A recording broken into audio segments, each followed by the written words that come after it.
Eu vou declarar os trabalhos abertos, então, e eu devo dizer a vocês que muito me honra fazer essa mediação, porque são várias razões, né? A primeira delas é porque a Líbera é minha prima, né? Alguns já desconfiaram, vieram me perguntar.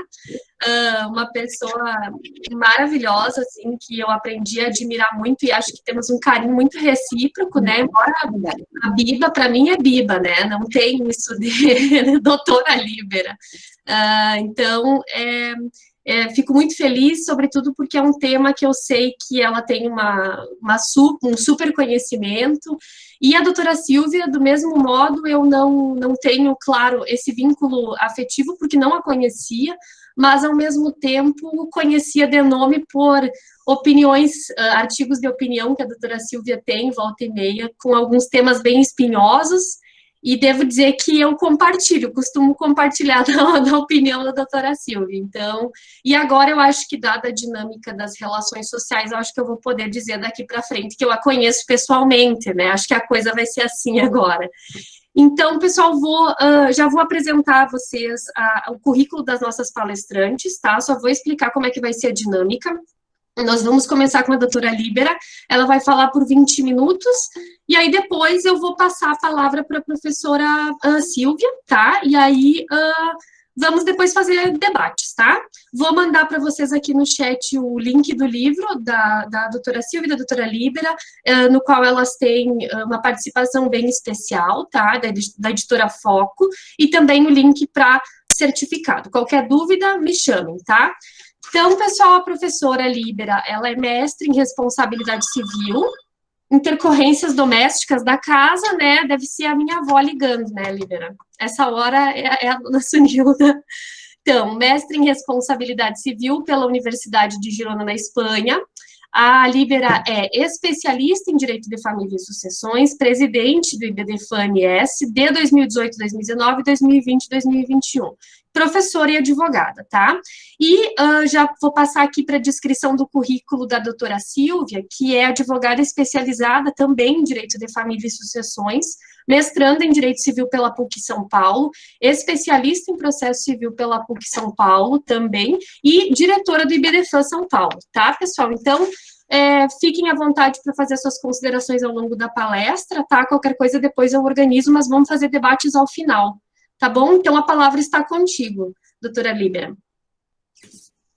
Doutora não, né? Pode me chamar todo mundo de Líbera, vamos ter oportunidade, coisa boa, né? Primeiro dizer para mim uma honra estar aqui. A minha priminha, que para mim era tão pequenininha, virou esse mulherão, essa grande profissional que tem livro publicado, uma baita professora, uma mulher guerrida, que eu admiro demais. Então, vocês têm uma grande professora, uma estudiosa do direito, então eu admiro, é recíproca admiração, viu?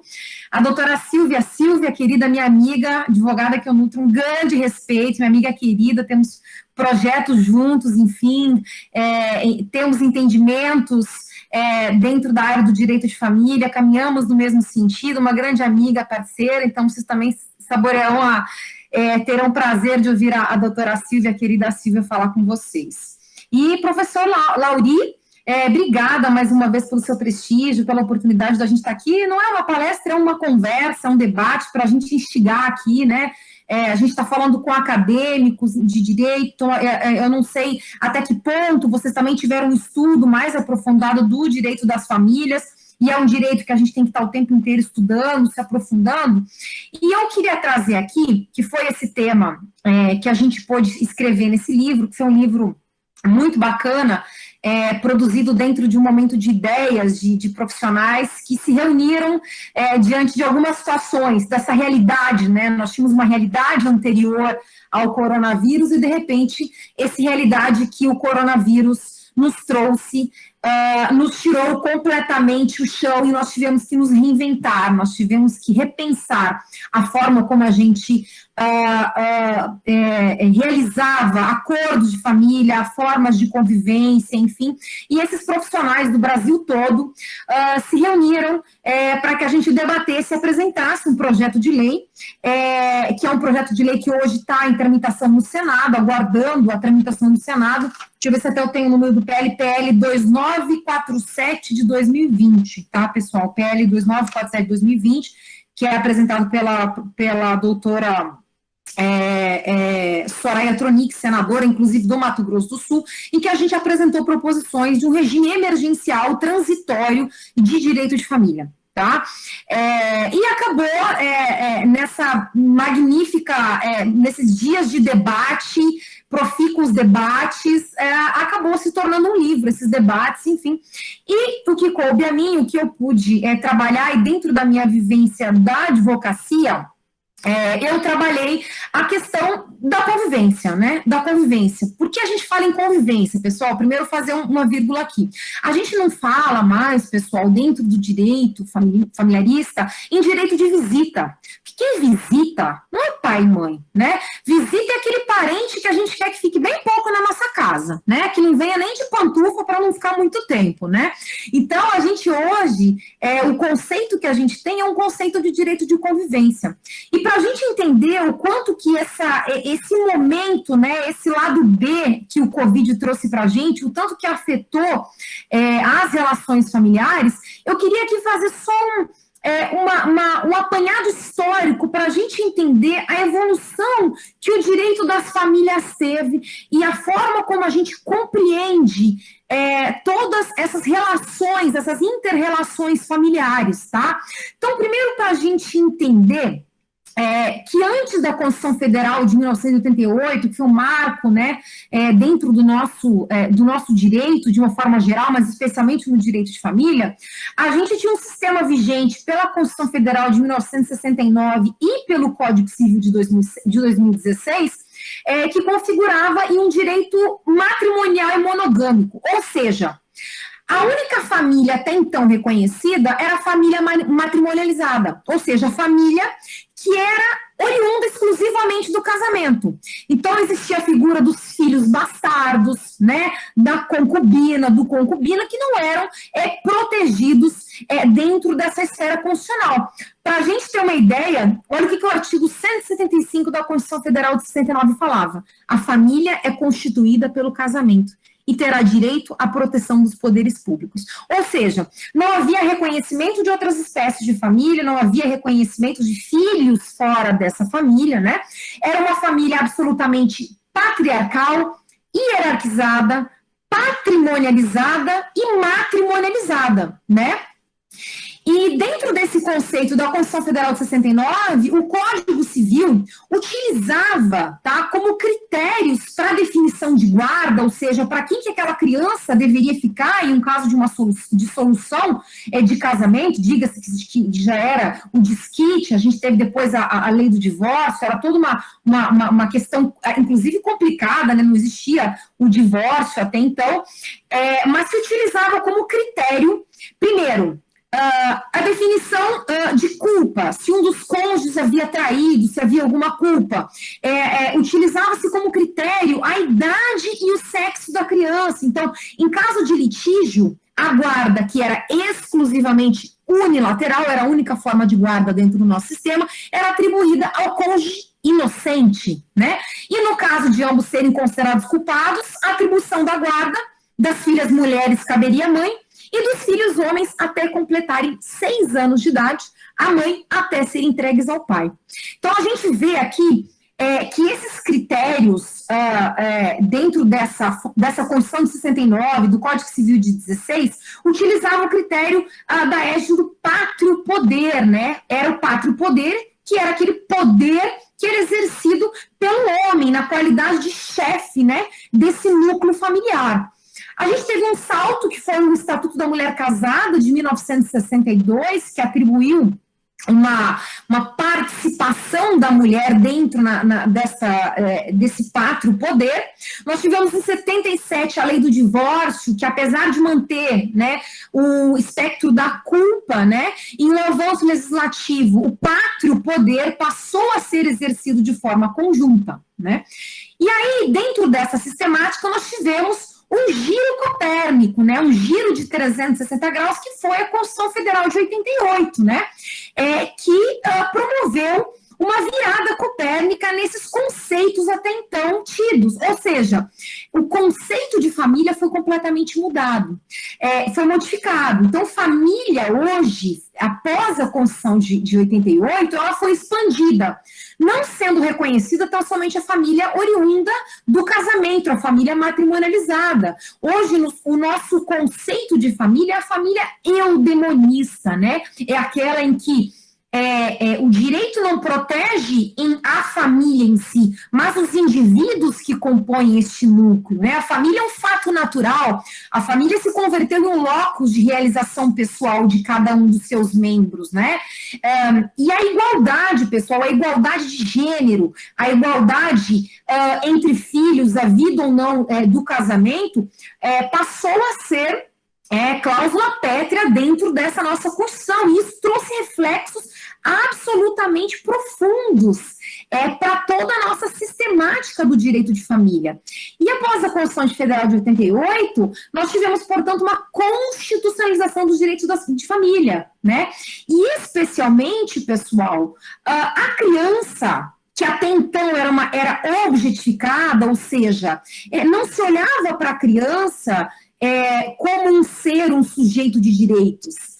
Olhava-se para a criança no sentido de que quem sabia o que melhor definia-se para filhos eram seus pais, ou então, em questão de gênero, em questão de culpa. E a Constituição Federal de 88 tornou a criança efetivamente sujeito de direitos, centro desse sujeito de direitos, né?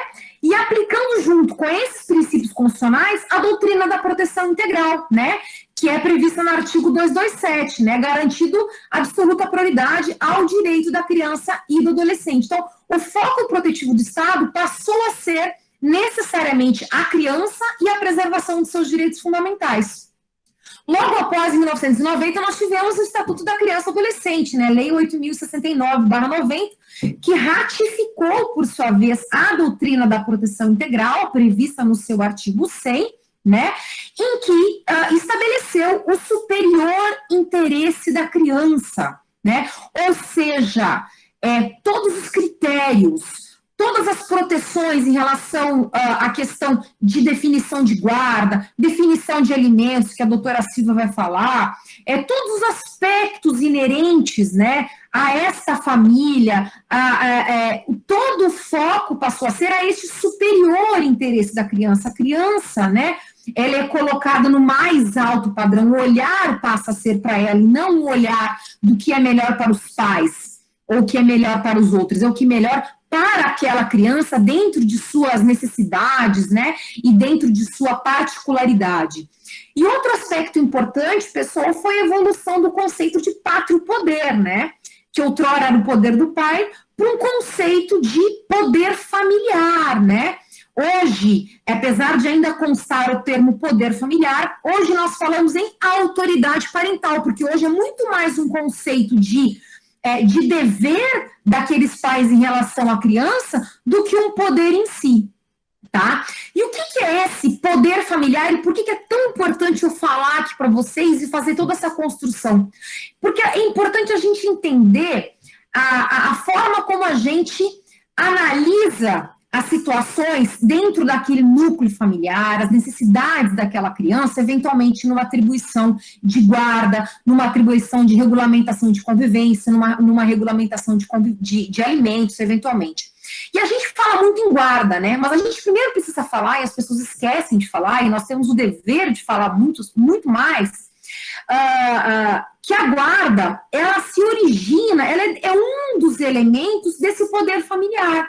E o que é esse poder familiar? O poder familiar, pessoal, é inerente à parentalidade, inerente ao estado de filho, ou seja, nasce o filho, nasce esse poder familiar. E esse poder familiar, ou autoridade parental, com fulcro na igualdade parental, ele é exercido sempre de forma independente do vínculo conjugal, ou seja, a autoridade parental, o poder familiar, ele existe independentemente dos pais estarem casados ou não. E o que é, em poucas palavras, esse poder familiar, essa autoridade parental? É esse feixe de deveres, né, que o pai e a mãe têm para com seus filhos menores e não emancipados, que compreendem, portanto, a sua representação, ou seja, serão representados por esses genitores, a sua educação, a sua criação, ou seja, a escolha da escola do filho, a escolha da formação religiosa, os esportes que essa criança vai praticar, eles fazem parte desse inerente poder familiar, independentemente, tá, do vínculo conjugal. Existente ou não vínculo conjugal, este vínculo parental, ele é permanente, ele existe. E por isso que é tão importante a gente falar nesse poder familiar e nessa autoridade parental. E dentro dessa sistemática trazida pela Constituição Federal de 88, pelo Estatuto da Criança e do Adolescente, nós tivemos o Código Civil de 2002, que já, né, saindo daquele código, né, de 1916, né, incorporou, portanto, os princípios constitucionais, a constitucionalização do direito civil, né, em que regras do direito civil foram lançadas à Constituição Federal e princípios assegurados dentro do Código Civil, né, da nossa norma.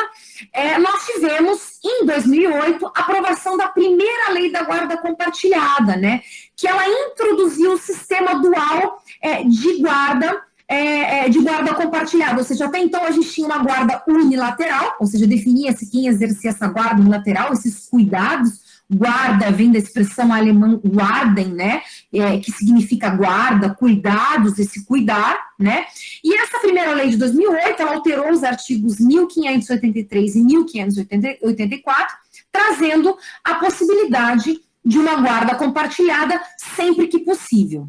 Só que, infelizmente, ainda tinha uma questão cultural. A gente sabe que toda essa evolução que a gente tem dentro do direito são transformações que demoram tempo na nossa sociedade. Então, são caminhos que nós vamos percorrendo desde a promulgação da nossa Constituição Federal de 88 e são quebradas barreiras, quebradas formas em que se via, formas da igualdade, enfim, em que a gente teve, portanto, uma evolução desse pensamento social. Mas ainda estava muito arraigado a questão da guarda unilateral, então não havia possibilidades de acordo, era atribuído guarda unilateral, em que geralmente o genitor era aquele pai visitador que pegava o filho aos domingos, pegava para tomar um sorvete.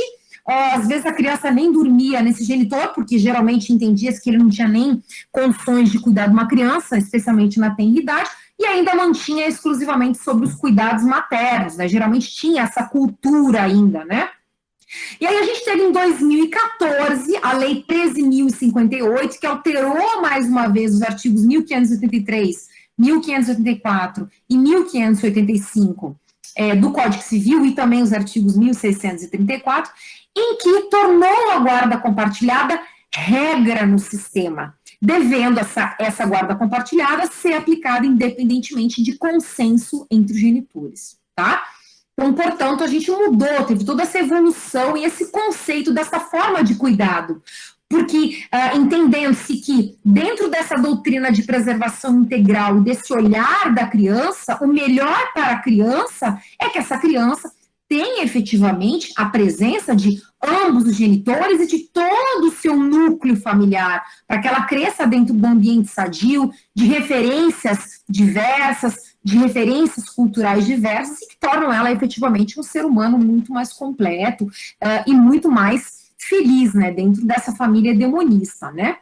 Ainda dentro desse intervalo, pessoal, voltando um pouquinho, em 2010, a gente teve, que está completando 10 anos agora esse ano, a Lei 12.318, que inseriu, né, o tema da alienação parental. Então, ela trouxe, portanto, estabeleceu este ato ilícito, né, civil, este ato ilícito, que essa, portanto, interferência na formação, reconheceu que existe alienação parental quando eu tenho atos conscientes ou inconscientes de interferência na formação psicológica da criança, que ela é promovida ou induzida por seus genitores, por seus avós, ou por quem detenha autoridade ou guarda ou vigilância, para que repudie aquele genitor, para que cause prejuízo ao estabelecimento da manutenção de vínculo. E a própria lei da guarda compartilhada, né, a segunda, após a lei de alienação parental, também veio como uma forma de reforço a evitar esses atos de alienação parental, em que a lei 2.318 estabelece que são os atos de alienação parental, né, que justamente tem como fim o rompimento, né, de manutenção de vínculo, aqueles genitores que impedem contato com o filho, impedem nos dias de convivência de pegar, né, falam mal daquele genitor, mudam de cidade para evitar o contato, então isso são reconhecidos como atos ilícitos, abusos de direito em face da criança e do adolescente. Então, dentro dessas perspectivas, né, e dessa ampla aplicação da guarda compartilhada, que a lei de 2014 teve, e a gente sabe que hoje a gente recebe no escritório cliente, o cliente, gente, já chega e fala, doutora, eu quero guarda compartilhada. É muito difícil, doutora, eu ter clientes que chegam, não, eu não quero, eu quero guarda no lateral. A gente vê uma mudança social e de comportamento, especialmente de homens, que querem ter uma participação muito mais efetiva na vida desses filhos e não querem ser pais visitadores, pais de domingo, né, que a gente fala, querem efetivamente levar, buscar seus filhos na escola, dar banho, dormir, fazer tarefa, exercer efetivamente a sua autoridade parental. E dentro dessa contextualização, a gente teve a pandemia, que surgiu a pandemia, e que nos obrigou, dentro dessa loucura toda que a gente está passando, a manter o isolamento social. E isso, gente, teve um impacto muito profundo nos acordos de guarda vigentes, especialmente naqueles em que a gente já tinha um litígio formado, porque a gente começou a ver que em fevereiro, março, começaram a chover, março, abril, começaram a chover ações pedindo tutelas antecipatórias para suspensão da convivência do genitor ou da genitora, com base no Covid, com base nessa suspensão desse convívio, né, alegando que o convívio com outro genitor afetaria a saúde daquela criança sob a alegação de proteção ao superior interesse da criança, né, pedir essa suspensão de convivência sine die, ou seja, sem dia. E, infelizmente, a gente viu que muitas decisões, inclusive aqui no Rio Grande do Sul, que apesar de ser um tribunal que a gente sempre utiliza, a gente busca referências no Tribunal de Justiça do Rio Grande do Sul, nós vemos inúmeras decisões em que suspendeu-se o regime de convivência, tá? Sobre a alegação de que a pandemia, de que a criança não poderia ficar tendo deslocamento, evitando, portanto, deslocamento, suspendendo-se aquele regime de convivência, e o juiz determinando um contato meramente virtual, né? Mas, o que acontece? Infelizmente, essas decisões genéricas acabaram sendo tomadas de uma forma sem o cuidado, sem um olhar acurado, né, de observar o que significa efetivamente o superior interesse da criança. Será que significa efetivamente proteger o superior da criança, eu suspender a convivência com um dos genitores simplesmente por a situação da pandemia? Será que um contato virtual é possível de manter um vínculo com uma criança?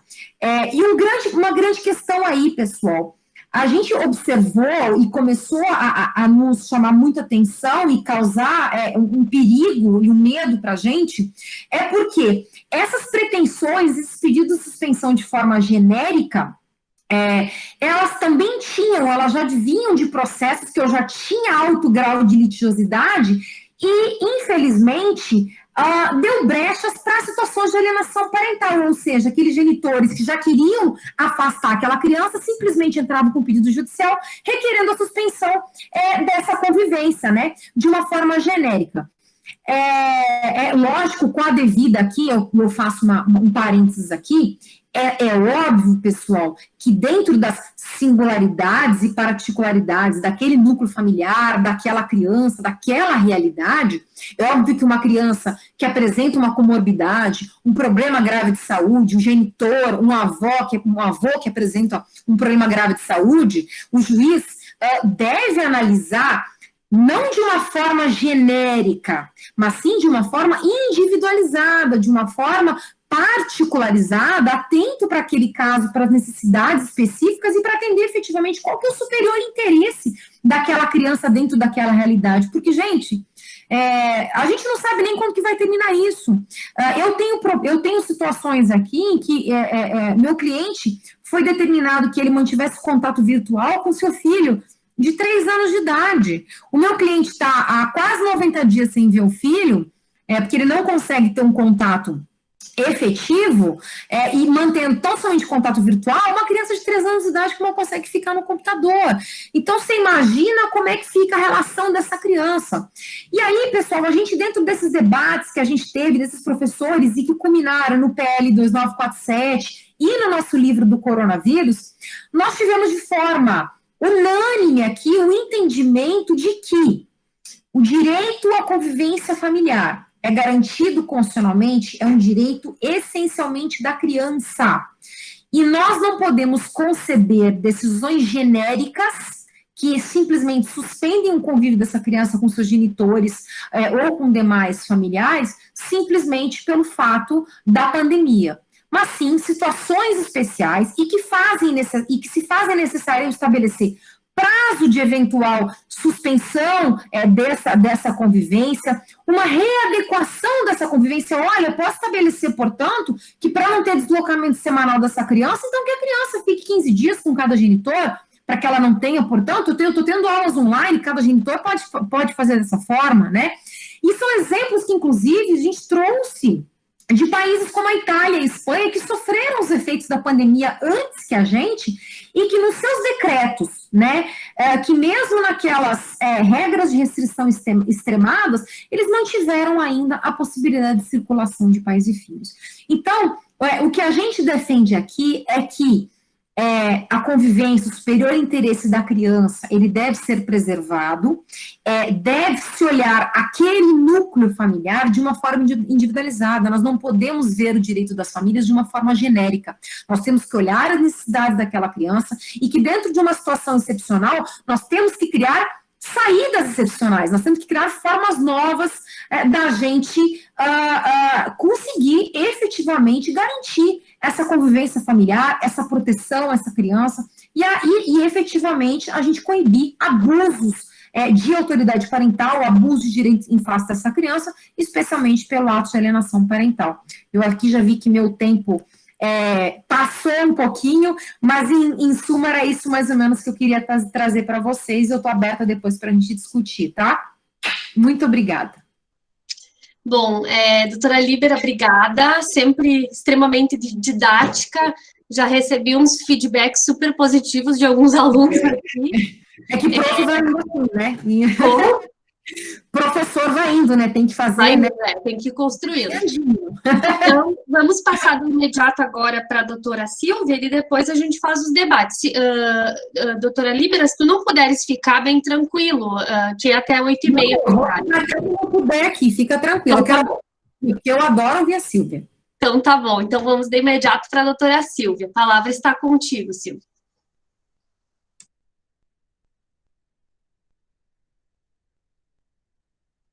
Tá vendo? Tá vendo? Continuo eu sem o microfone. Pronto, agora eu voltei. Obrigada, Pamela. Boa noite a todos e todas.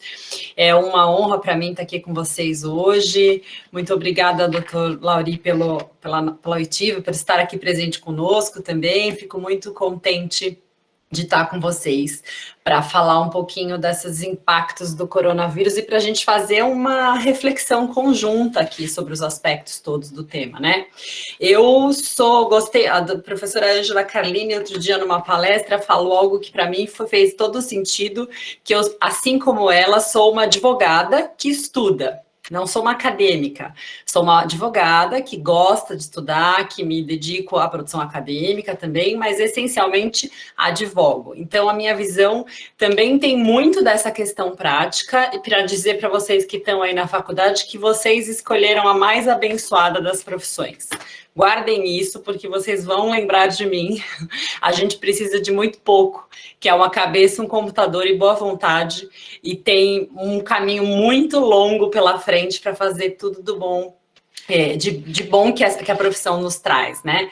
Então, algo que eu amo direito de família, eu advogo há 20 anos na área e faço realmente com o meu coração, vivo isso todos os dias, porque eu digo, cada dia que a gente advoga na área é um dia completamente diferente dos outros. Tudo era muito diferente, mas aí caiu uma bomba no nosso colo, que foi uma pandemia.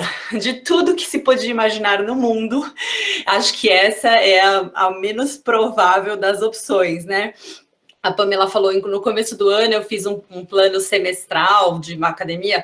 Imagina, um pouco antes de sair do escritório, eu estava com a minha assistente e conversando, falei, será que eu compro uma caixa de máscaras? Ela começou a gargalhar, falou, Silvia, você está ficando louca? Para que você vai comprar uma caixa de máscaras? A gente subestimou tudo o que ia acontecer, a gente jamais imaginou que pudesse chegar aonde chegou. E subestimou em todos os aspectos, não só nos aspectos ligados à questão da nossa vida diária, de coisas mais banais, mas também subestimou nas questões nos impactos jurídicos da situação.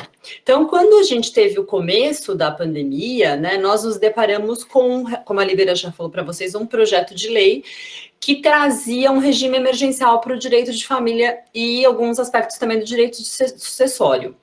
E esse projeto de lei, a mim, logo no início, quando eu tive o primeiro contato, me trouxe bastante estranheza, assim, eu realmente levei um choque, porque a gente viu que o holofote da preocupação talvez tenha ficado um pouco nebuloso. Houve uma preocupação, especialmente com relação à questão dos alimentos, né, muito voltada para quem paga alimentos. Então, se instaurou, assim, um momento de crise completa.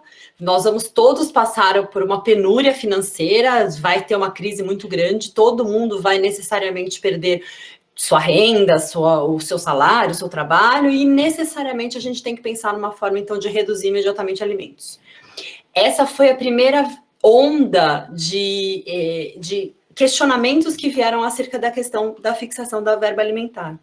E a gente precisa lembrar sempre que o que são os alimentos, né? Os alimentos, eles vêm para que aquele que tem dever de solidariedade possa suportar a subsistência do outro, seja por uma relação de conjugalidade, seja por uma relação de parentesco, mas que vai fazer com que aquela pessoa sobreviva. Então, a essência dos alimentos é ligado ao mais comezinho das necessidades do ser humano, que é comer, vestir, morar, enfim.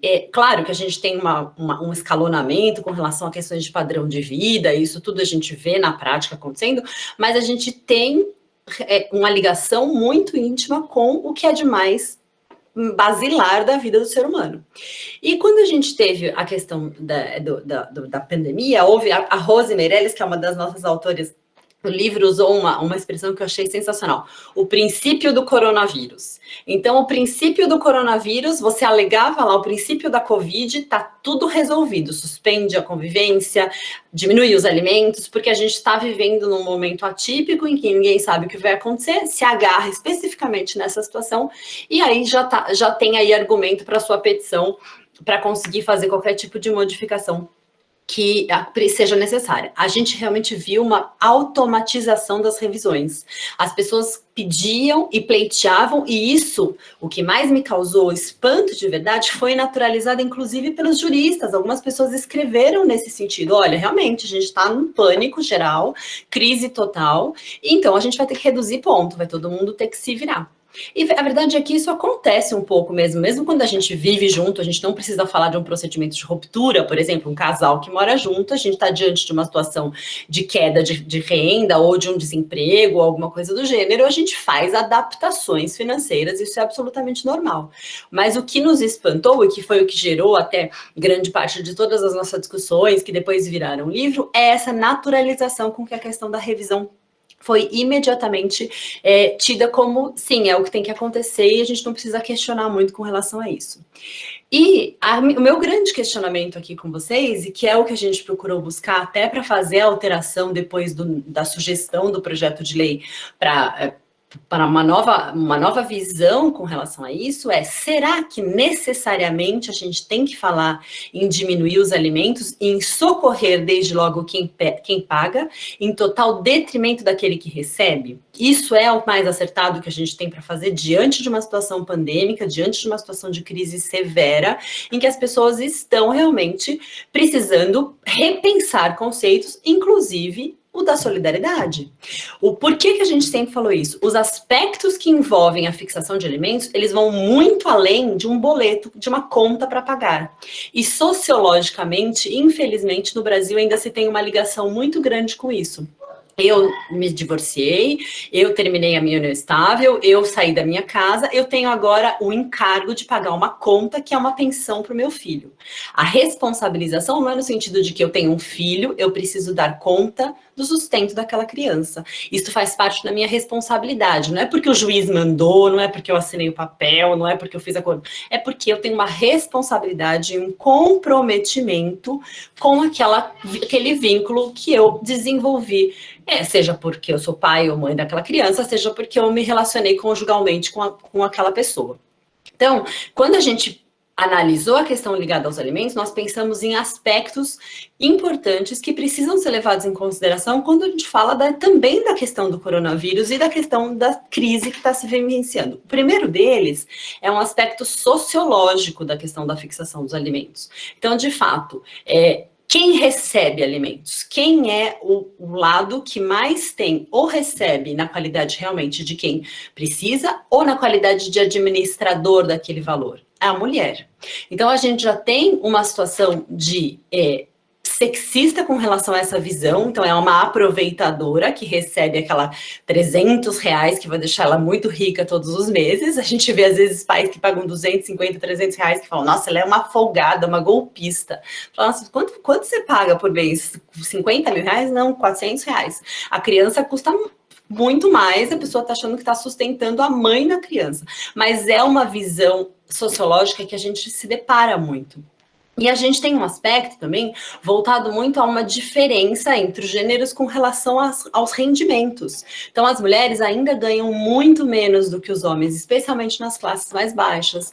As mulheres têm dificuldade de reinserção no mercado de trabalho depois que as crianças nascem, então os dados são muito altos. 50% das mulheres saem do mercado de trabalho até os 2 primeiros anos dos filhos. Então, quando a gente fala necessariamente numa revisão para uma diminuição imediata dos valores da pensão que são pagas, a gente está falando num impacto muito grande nessa questão de gênero e nessa diferença que a gente tem entre os homens e as mulheres financeiramente falando. A gente está falando numa amplitude de um abismo realmente entre os gêneros. E isso precisa ser levado em consideração nesse aspecto sociológico. O comprometimento e a responsabilização também é algo que precisa ser encarado. E quando a gente está num momento de pandemia, em que a gente tem que pensar em valores como solidariedade, empatia de forma mais efetiva, a gente precisa pensar que aquilo, eu já fiz de tudo o que eu podia antes de mexer na pensão do meu filho. Então eu já cortei minha academia, eu já cortei a minha net, eu já cortei minha prestação da moto, eu já fiz todos os outros ajustes na minha vida financeira antes de pensar em reduzir os alimentos. Esses elementos que precisam ser sopesados, sociologicamente falando, num processo de responsabilização da pessoa com aquele vínculo. Não basta, eu tive um filho, agora eu me divorciei, o problema fica sendo da mãe. Não é assim que funciona. Há uma completa displicência, a gente vê isso no senso comum, as pessoas acham absolutamente normal. Eu tenho que pagar, meu salário diminuiu, ou minha renda, ou eu tinha 10 imóveis de aluguel, agora eu só tenho 5, então eu tenho que necessariamente diminuir.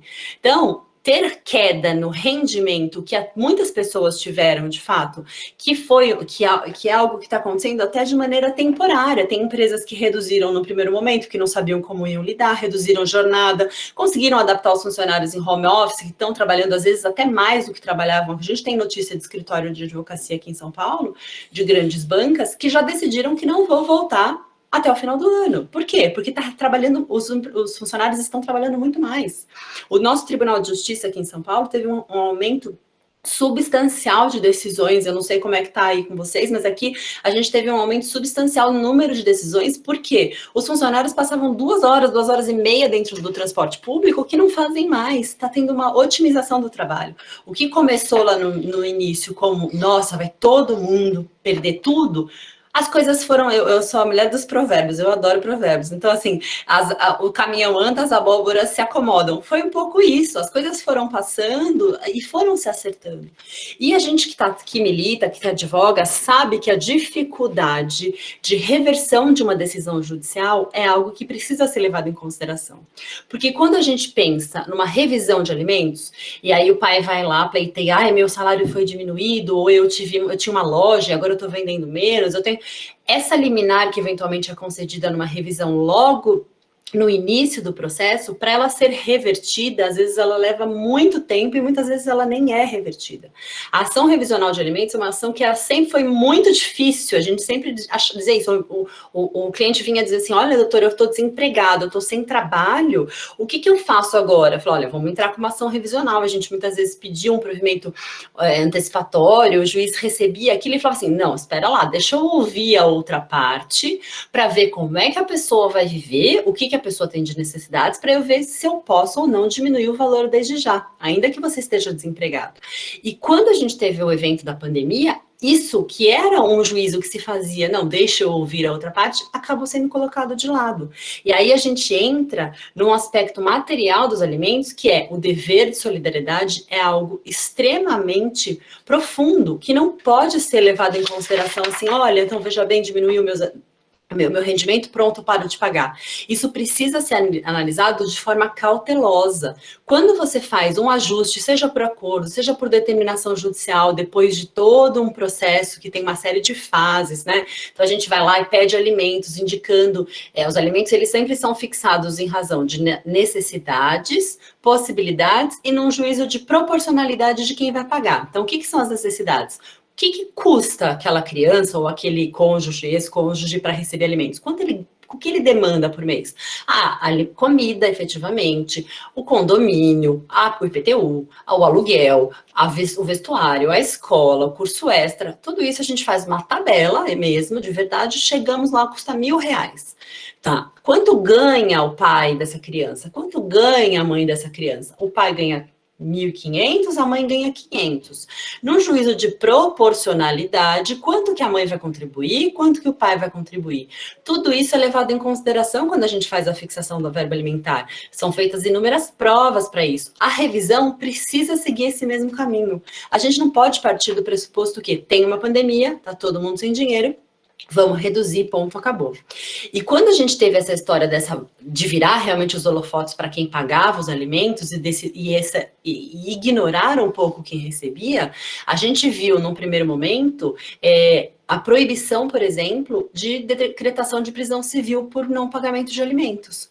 Que, claro, que como uma pessoa, como humanista, como abolicionista que eu sou veementemente a favor de se extinguir a prisão civil por alimentos. Só que quando a gente fala disso, a gente vai falar no fim da pensão alimentícia. E não é só porque as pessoas falam assim, ele foi preso, o dinheiro apareceu e pagou imediatamente. É porque muita gente só paga porque tem a possibilidade de eventualmente ser preso.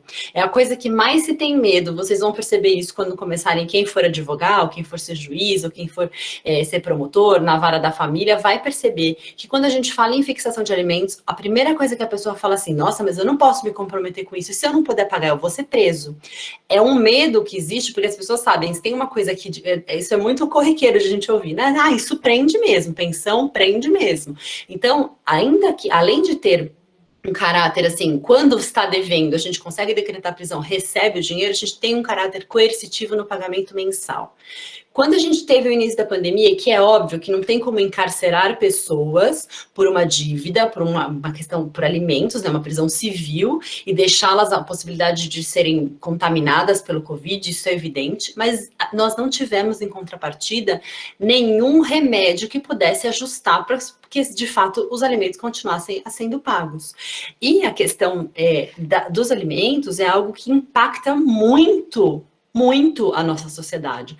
Para vocês terem uma ideia, em 2019, o CNJ registrou a propositura de quase 900 mil ações, quase 1 milhão de ações judiciais, ligadas à fixação ou cobrança de verba alimentar. Então, é algo que realmente impacta muito, diz respeito a todo mundo, não diz respeito apenas aos advogados, aos juízes e aos promotores. Precisa ser discutido pela população de um modo geral, até para a gente conseguir mudar um pouco esses aspectos sociológicos e conseguir levar os alimentos à alçada de uma responsabilização efetiva e não de uma conta a mais que as pessoas precisam pagar. Então, quando a gente fala dessas questões das revisões, nós temos que levar em consideração também a outra ponta, que eu expliquei, necessidades, possibilidades e a proporcionalidade. A possibilidade pode estar comprometida? Pode estar, eu posso ter uma diminuição do meu rendimento por conta da pandemia. Mas, por outro lado, as necessidades de quem recebe também podem estar comprometidas por conta da pandemia. As crianças, por exemplo, que estudam em escolas públicas, comem na escola e estão em casa. Essas crianças não têm acesso à alimentação que tinham na escola, elas gastam muito mais energia em casa, por exemplo, energia elétrica mesmo, elas precisam de atenção o tempo todo, o que faz com que as cuidadoras primordiais, que são as mulheres, e que ainda, muito embora a Líbera tenha falado que a gente teve uma alteração sociológica com relação a essa questão, ainda é uma pequena marola, né? As mudanças sociais, elas demoram muito para acontecer. A gente ainda tem 70% das guardas pós-rupturas exercidas exclusivamente por mulheres.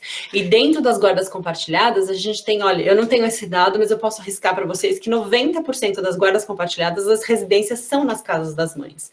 Então, quando a gente fala que essas crianças estão fora da escola há 4 meses, só com a cuidadora primordial, que é a mãe, que muitos pais também simplesmente pararam de conviver, porque o Covid é muito perigoso, porque dá trabalho, né, gente? Passar 24 horas com uma criança dentro de casa, quem tem filho sabe que dá trabalho.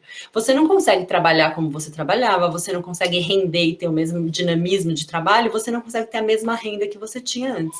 Então, ao mesmo tempo que a gente leva em consideração o que aconteceu com relação aos rendimentos de quem paga, a gente precisa pensar também naquele que está administrando o dia a dia e que vai ser o mais prejudicado caso as revisões sejam mesmo automáticas, como se sugeria no início.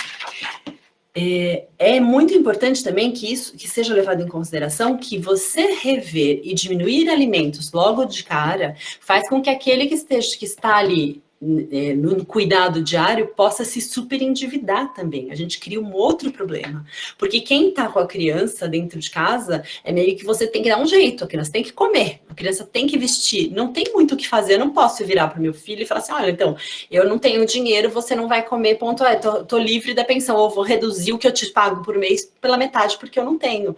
A gente sabe que não é isso que acontece. Então, na realidade, impacta de maneira muito efetiva quem está na linha de frente ali do cuidado diário. Quando a gente pensa em alimentos ligados à pandemia, necessariamente a gente precisa ter uma visão macro da situação. E a gente precisa pensar encarando como uma possibilidade de mudar um pouco o paradigma mesmo. A pensão alimentícia não pode mais ser encarada como se fosse um boleto para vencer. Eu tenho aqui a minha NET, eu tenho a minha pensão. Não é isso. É a responsabilização efetiva que se tem com aquele vínculo pós-ruptura, seja ele conjugal, seja ele de parentesco. Então, de parentalidade, a gente precisa realmente mudar um pouco a forma de encarar. Então, o que eu queria trazer um pouquinho para vocês era isso, e dizer que nós estamos à disposição. Acho que eu falei tudo que eu queria aqui para vocês, os números, que eu adoro também umas estatísticas. A gente está só... realmente a gente tem que levar em consideração todos os aspectos e não só a questão financeira, né? O pessoal falava, tá todo mundo em crise, tá todo mundo sem dinheiro. Pergunta para o produtor de álcool gel se ele tá sem dinheiro. Vai lá perguntar para quem vende embalagem de delivery. Tá rindo daqui a aqui, gente. A produção tem... Em poucas áreas, evidente que a gente teve uma queda, não dá para não ser realista, mas isso precisa ser analisado realmente de uma forma mais ampla, mais macro, não dá só para focar exclusivamente nas possibilidades e na diminuição das rendas. Era esse meu recado, Pamela, estou à disposição para o que vocês quiserem conversar. Mostra o livro aí para o pessoal, tá atrás de você aí, que eu estou sem o meu aqui, ó. Mostro, ó. Aqui o livro. A gente dividiu em 4 pontos específicos, né? O primeiro deles é um panorama geral da questão do impacto efetivo do direito de família e no direito às sucessões. O segundo é uma sistemática ligada à sistemática de convivência, guarda, os alimentos e as sucessões. E o casamento em si, a conjugalidade. Então, a constituição de união estável, o namoro qualificado, que tem um monte de gente que foi morar junto no meio da pandemia achando que não tem reflexo nenhum, problema nenhum, vamos só dividir aqui o condomínio. Vai vendo, vai esperando, achando que não tem nenhum problema. Tem uma análise realmente bem legal e eu deixei o cupom de desconto no chat para vocês. No site do livro tá com desconto. Tá quase 90% da tiragem vendida, tem bem pouquinho lá. Quem quiser tem que correr, porque já estamos quase começando a segunda edição, né, Libera? Exato, muito feliz, tá? Muito. Eu fico mais feliz ainda, Silvia, que essa semana eu tive que conseguir despachar pessoalmente com 2 juízas e elas me falaram, olha que livro, então assim... Que legal. Os promotores, porque tá todo mundo perdido, né, Silvia? As pessoas estavam, o que fazer, que parâmetro, o que seguir, qual é a linha que a gente tem que seguir, né, Silvia? E a gente vê que a nossa fala tem um ponto muito em comum no sentido de que acabar com esse pensamento generalista, né? Sim.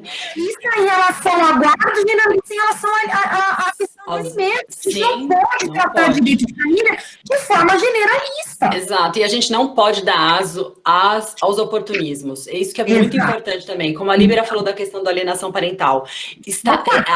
A pandemia é um prato cheio para os alienadores, gente. Eu tenho um caso para contar para vocês até. Eu fiz um acordo muito próximo, um pouquinho antes de começar a pandemia, a gente fez um acordo global muito difícil de sair, porque a mãe era extremamente alienadora, mas a promotora foi muito hábil, o juiz também, a gente passou quase 4 horas numa sala de audiência, fez um super acordo escalonado, era um bebezinho e tal, então de tanto a tanto vai ver assim, de tanto a tanto vai ver assim.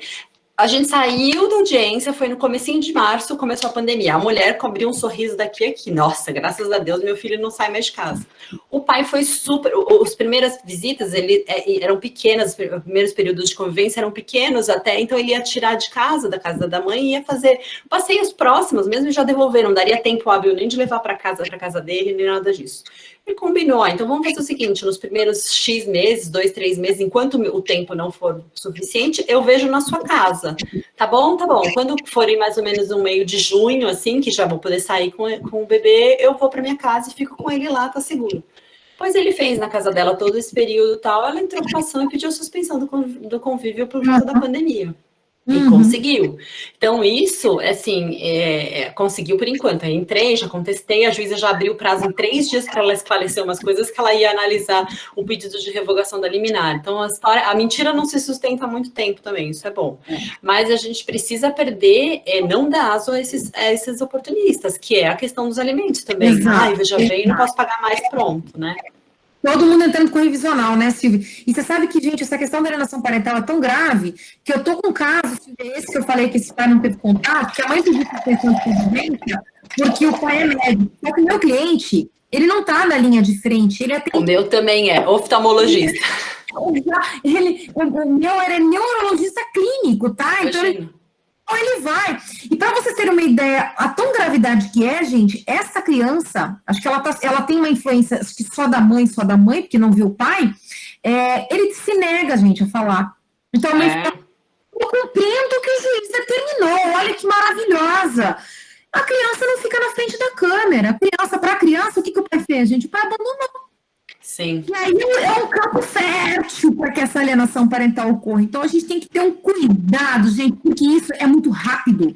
É a questão, né, Silvia? 1 mês, 2 meses, completamente mudo. Um vínculo pode ser rompido em pouquíssimo... Muito pouco tempo. E eu acho que, assim, precisa também... A gente tem que pensar o seguinte... Saúde não é só corpo físico, gente. A criança perdeu a escola, os amiguinhos, os avós, muitas vezes, porque os idosos são um grupo de risco e foram afastados, os vizinhos, o parquinho, tudo. Aí ela perde também um dos genitores com quem ela está habituada a conviver. Isso tem um impacto psicológico que a gente não sabe nem qual é. A recusa nessas convivências. Aliás, a Glícia Brasil, que é uma querida especialista máxima em alienação parental, escreveu no livro com relação à questão do convívio virtual, que há uma banalização como se isso fosse resolver o problema, e não resolve.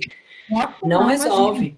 Eu tenho faixas etárias. Gente, nós temos que pensar outra coisa, nós temos realidades. Nós temos realidade A, B e C no Brasil. Tem famílias que não têm pacote de internet para falar. Sim. Olhar as diferenças, as particularidades de cada família, de cada região e de tudo isso, né, gente? Então, é isso, né? Esse cuidado, né, Silvia? E Sim.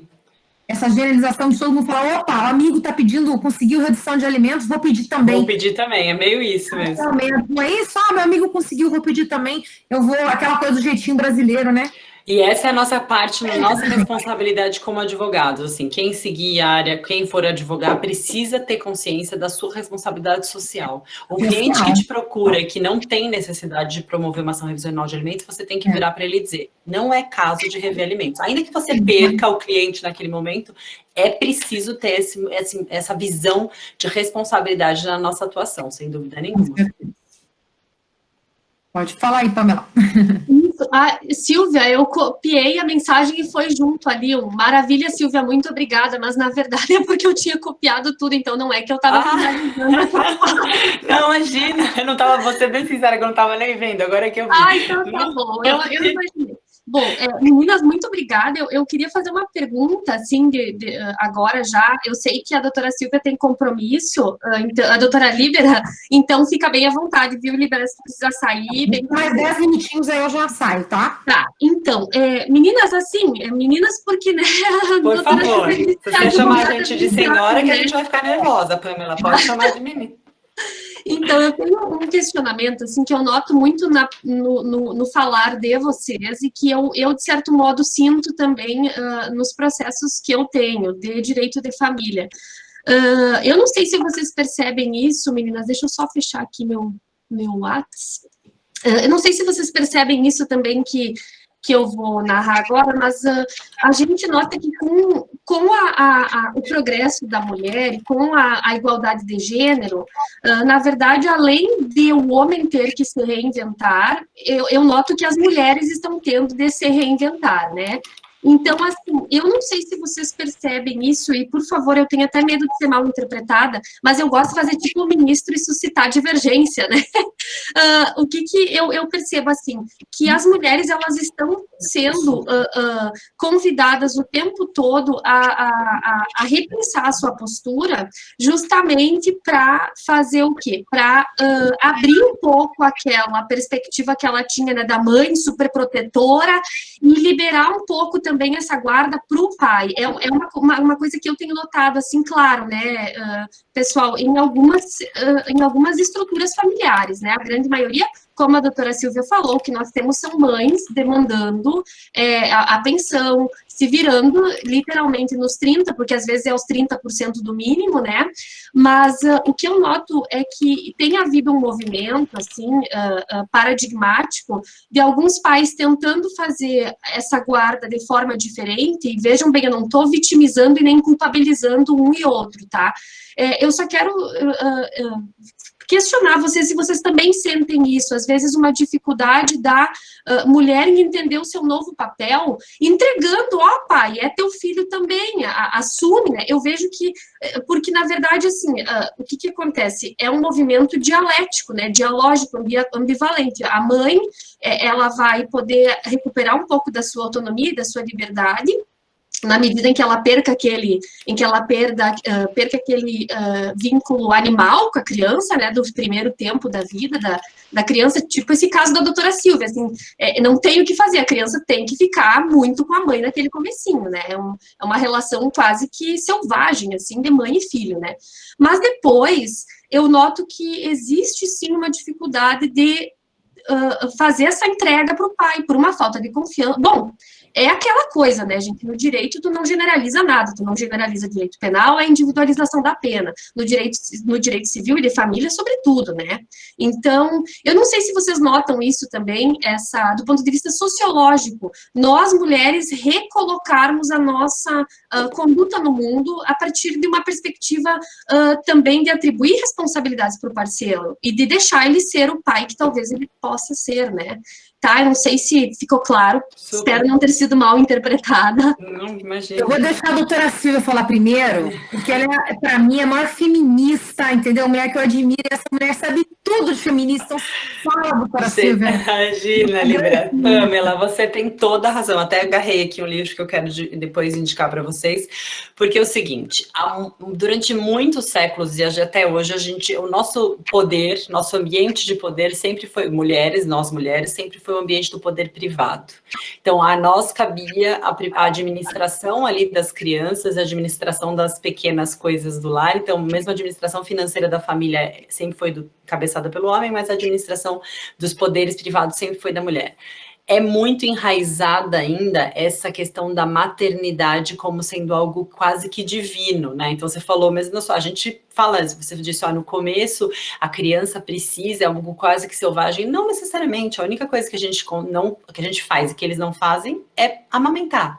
Tirando isso, todas as outras funções podem ser exercidas pelo pai. Então, até por isso que eu indico esse livro que eu acho incrível, que chama Mulheres e Poder, um manifesto, que mostra um pouco até essa dificuldade que a gente tem na nossa colocação no poder público, na nossa imposição como mulher fora do ambiente do privado, para que a gente possa realmente entender que para termos equiparação real de oportunidades profissionais, financeiras, a gente precisa ter equiparação das funções e do privado. A gente precisa dividir responsabilidades de forma efetiva. Tem, sim, muita resistência ainda das mulheres, e nós também, como advogados e como juízes e promotores, precisamos mostrar que este não é o caminho, que isso não é benéfico para nós como mulheres. Sermos necessariamente as responsáveis pela criação das crianças. Então, é algo que tem mudado, mas ainda se encontra muito presente com essa resistência. A briga, eu sempre falo isso para os clientes, né? A briga, entre aspas, de guarda entre mãe e pai, ela começa com um degrau de desigualdade muito grande, porque ainda se tem aquilo, doutora, mãe é mãe, né? Doutora, e pai, pai é pai. Então, a gente ainda tem, sim, essa resistência feminina, porque não há esse entendimento que ceder nos cuidados não vai te fazer menos mãe. Quantas vezes, gente, eu já me deparei com mulheres que não têm condição de exercer guarda, que não querem exercer guarda, mas que relutam até o último momento para ceder 2, 3 dias a mais para o pai ao longo do mês, como se aquilo fosse fazer delas menos mulher, menos mãe. Se você se depara com uma mãe que não tem guarda, fala, mas por quê? Já regala um olho desse tamanho. Não pode ser porque melhor para meu filho ter ficado com o pai, pode ser melhor para mim que ele tivesse ficado com o pai. Então, isso é um pouco ainda muito enraizado, sim, você tem toda a razão. Exato, e Silvia, assim, perfeita, Silvia é mestre nisso, e eu sempre adoro falar nisso, e é exatamente isso, a gente vê que, na verdade, a gente vê que às vezes disputas de guarda entre genitoras são disputas de poder, né?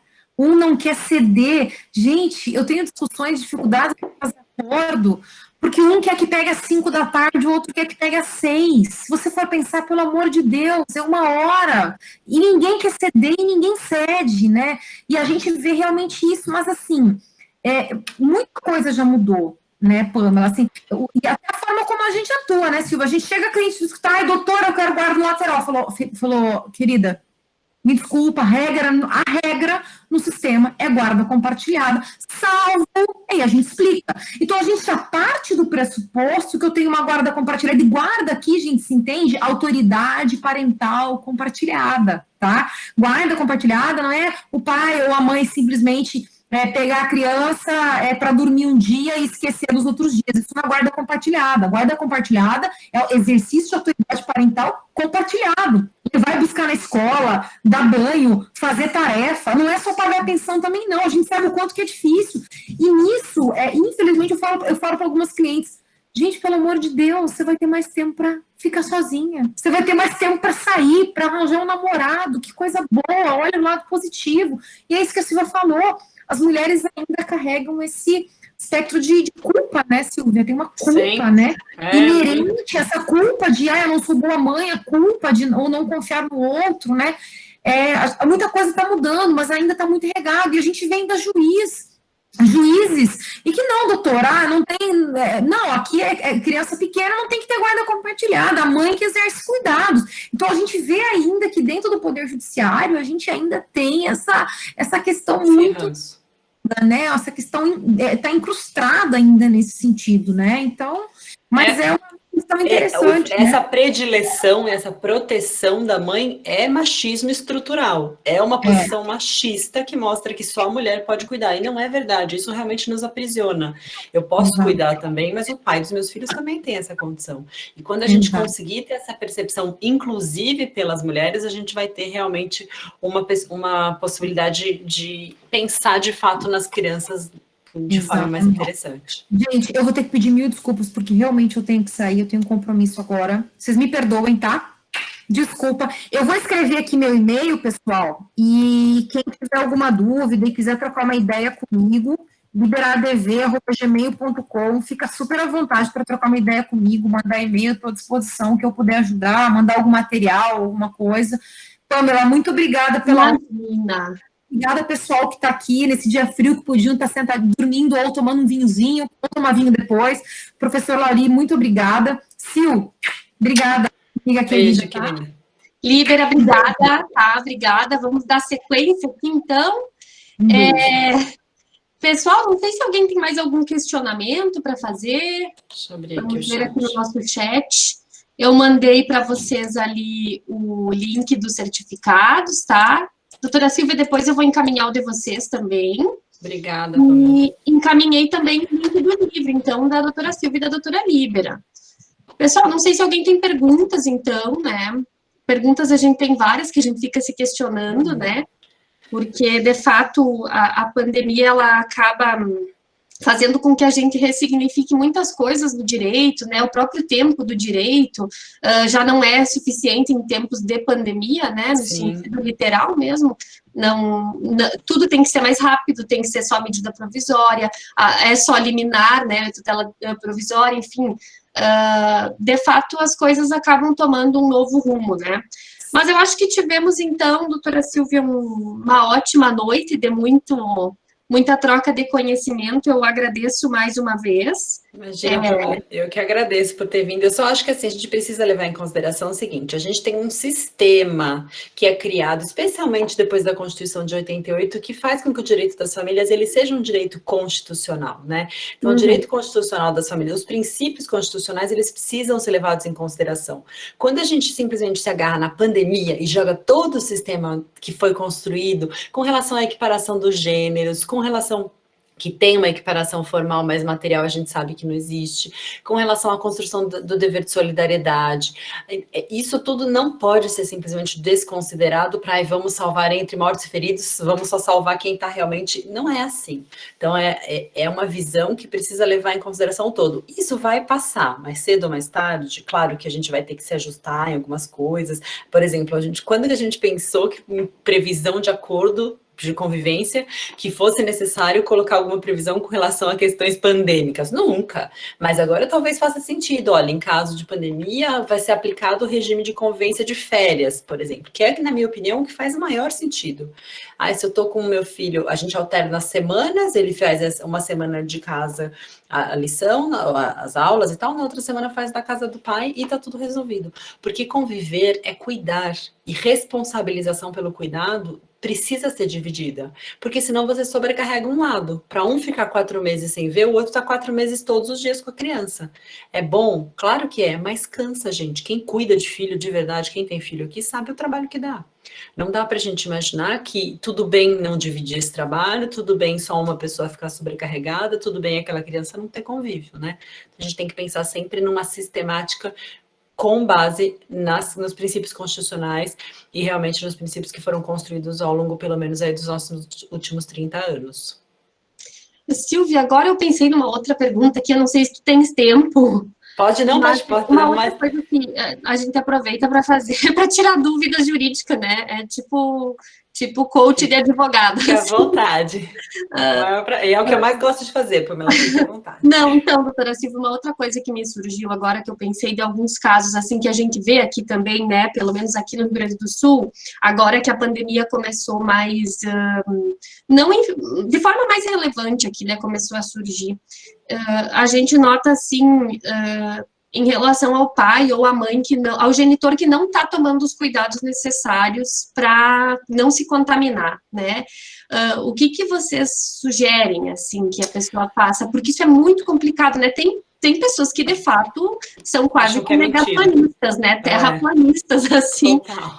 E aí é muito difícil de levar para o judiciário isso. Como é que Olha, você... Pamela, eu lido da seguinte forma, eu falo para os clientes o seguinte: este é o pai que você escolheu para o seu filho, esta é a mãe que você escolheu para o seu filho. Se tivesse casado, como é que ficaria? Não ia ver a cara, não ia entrar dentro de casa, não ia ver a cara da criança porque ou foi para a rua sem máscara ou porque não tomou os cuidados que julga necessário, não.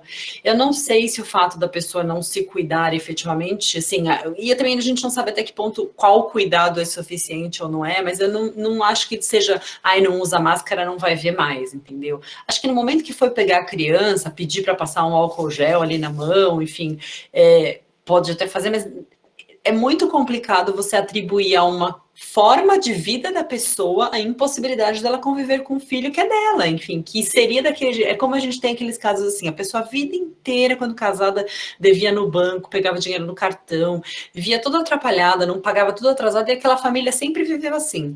Aí divorcia, na hora de pagar a pensão, o cônjuge quer, não, tem que pagar tudo em dia para eu pagar tudo em dia, mas nunca pagou nada em dia, nunca viveu, agora muda, acha que vai mudar a pessoa, não vai, entendeu? É um pouco claro, eu tenho alguém que está fazendo festa da Covid, né? Que tem um pessoal maluco.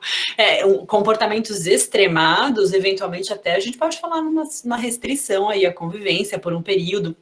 Às vezes até por 15 dias, né? Soube de um evento, foi uma festa, foi uma coisa, fica 15 dias sem ver. Ou mesmo os médicos, a gente estava falando do médico. Mesmo o médico que está na linha de frente da Covid, eu não acho que seja realmente motivo para não ver a criança. Toma todos os cuidados, ou vê de longe, ou não tenha contato físico, mas sopesando tudo isso de uma forma segura não faz sentido. Eu não consigo imaginar você atribuir por características da pessoa, forma dela viver, possibilidade de realmente não ter mais convívio. Porque é o pai que a criança tem, entende? Acho que é um pouco isso. Não, eu acho que é bem por aí, doutora. E outra coisa que eu noto, assim, para criança, é isso que vocês falaram com relação aos alienadores, que é o prato cheio, de fato, para a criança que eu acho que foi até num artigo seu que eu li alguma questão a respeito, que a criança começa a se questionar com relação à própria existência física da pessoa. Será que meu pai está vivo? A Glícia, acho que falou isso no livro também. É isso, será que meu pai morreu? Será que meu pai está vivo? É um pouco... Será que eu mais doído? O que eu fiz para o meu pai não vir mais me ver? Porque as crianças se colocam na situação de culpadas, especialmente nas rupturas. Elas se colocam como culpadas pelo fim do relacionamento dos pais. Se simplesmente o pai ou a mãe some, porque não tem uma explicação, o alienador não fala assim, olha, o papai não vai deixar você ver a mamãe, ou não vai deixar você ver o papai, porque é o melhor para você. Simplesmente aquele genitor some da vida da criança. E aí, até você explicar o que aconteceu, é algo que muitas vezes até é irreversível. Eu acho que a gente realmente tem que tomar cuidado. E aí entra, repito, você repetitiva, mas vou falar a nossa responsabilidade como profissional. Precisa falar, olha, isso aqui tá certo, isso aqui não tá. Aqui você tem razão, aqui você não tem. É importante que a gente faça isso. Eu sempre falo no escritório, o cliente na ação de guarda é a criança. Você tem que ter essa visão quando você advoga em ação de guarda e convivência.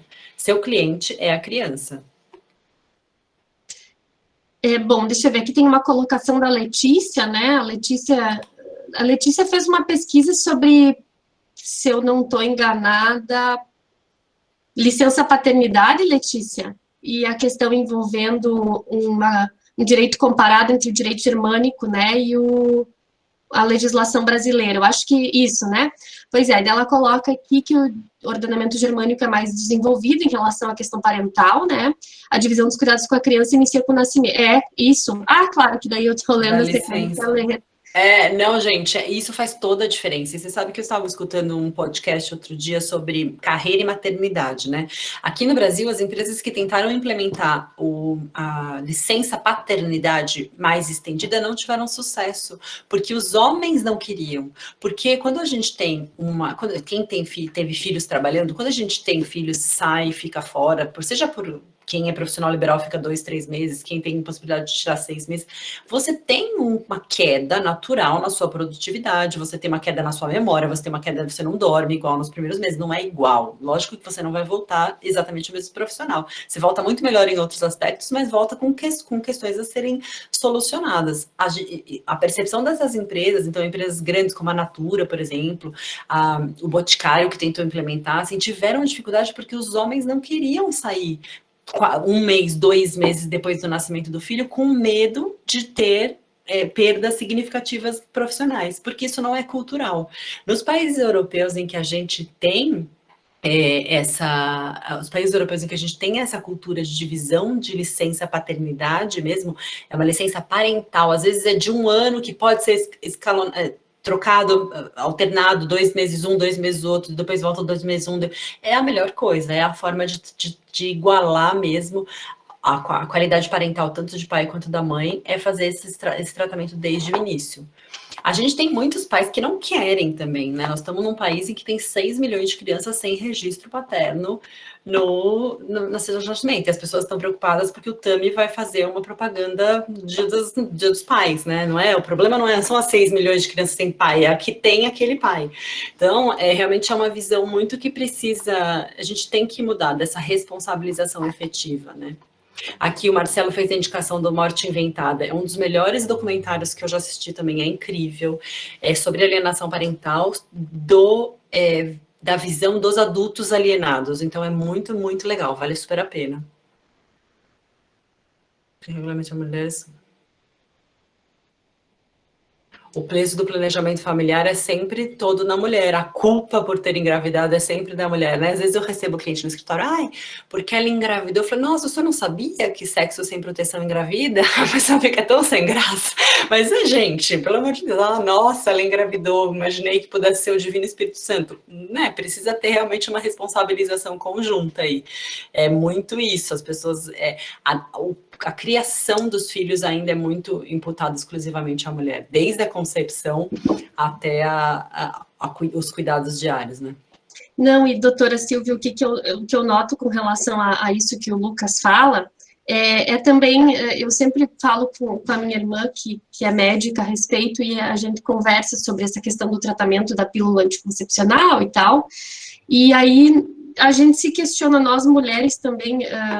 Por outro lado, a gente se atribui tanta responsabilidade que eu não sei até que ponto a gente conseguiria deixar a cargo do parceiro administrar essa questão do planejamento familiar, porque, querendo ou não, a pílula, ela emancipou a mulher, né, a partir ali do Enovid, que, né, foi uma revolução, e faz com que realmente seja um peso, um fardo, né, na vida da mulher. Então, de fato, a gente acaba se atribuindo muitas tarefas na vida privada que barram um pouco nosso progresso para a vida pública. Sem não dúvida. Surpreende que as mulheres estejam tendo cada vez menos filhos, né, porque coincide bem com a fase da nossa emancipação profissional, a fase em que o nosso organismo vai dizendo, olha, não vai dar mais tempo, né, aquela coisa assim.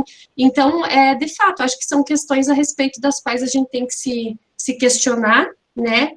E, enfim, não sei se a senhora tem mais alguma colocação, doutora? Não, acho que é isso. Eu queria recomendar, então, de novo o livro, esse Mulheres e Poder... Cadê a minha câmera? Vocês estão enxergando? Eu sumi de mim mesma aqui. Peraí. E eu tenho uma outra recomendação que também é incrível, que é da Silvinha Chaqueira. Silvia Chaqueira é uma promotora aqui de São Paulo que trabalha com violência doméstica. Chama Construção dos Direitos das Mulheres, que faz bem essa análise, até dessa análise sociológica mesmo, né, da mulher que veio a Eva, a Maria, que veio da costela do homem, toda essa construção da mulher objetificada, que era coisa, que depois passa a ser sujeito de direito, a construção na psicanálise é extremamente interessante para quem quiser aprofundar um pouco mais os estudos com relação ao tema. Tá ótimo, então, pessoal. Acho que chegamos já às 9 horas, né? Já deu para dar uma boa refletida, né? Bagunçar um pouco as ideias, acho que isso que é válido, né? Eu aproveito, então, para já deixá-los à tarde que nós teremos mais um evento no dia 10, desta vez sobre direito penal, que também está sendo extremamente repensado a partir da pandemia, né? Mas vocês serão convidados com mais proximidade, tá? Posso finalizando, então, acho, né, professor Lauri? Professora Silvia, muito obrigada, então, tá? Eu adorei a tua fala, adorei te conhecer agora. Querida, eu também, com o maior prazer, eu gostaria de estar aí presencialmente. Eu falo toda vez que eu falo, gente, eu queria estar lá, assim, ao vivo e a cores, porque é outra coisa, né? Mas a gente, pelo menos, está conseguindo fazer uma produção de norte a sul. O livro é um pouco desse retrato. A gente tem desde Belém, professor Zeno, até o Rio Grande do Sul, professora Simone Tassinari. A gente tem gente do Brasil inteiro, assim, que só foi possível e só existiu por conta realmente da pandemia. A gente se reuniu na Páscoa, 3 reuniões de quase 16 horas, aí a gente passou falando sobre o projeto de lei, acabou aquilo, falou, não, precisa virar algo que fique para sempre, e ficou. Então, foi um prazer enorme para mim. Eu deixei o meu Instagram aqui, para quem quiser mandar dúvida ou trocar ideias, fique à vontade. Foi realmente um prazer. E, olha, de verdade, parabéns pela escolha da profissão, aí da carreira, que é realmente abençoada. Não esqueçam disso, não vou esquecer de mim. Então, tá bom, pessoal. Muito obrigada, viu? Boa noite a todos e a todas. Espero que tenham gostado. Tá ok? Boa noite. Beijo. Beijo, obrigada. Tchau, tchau.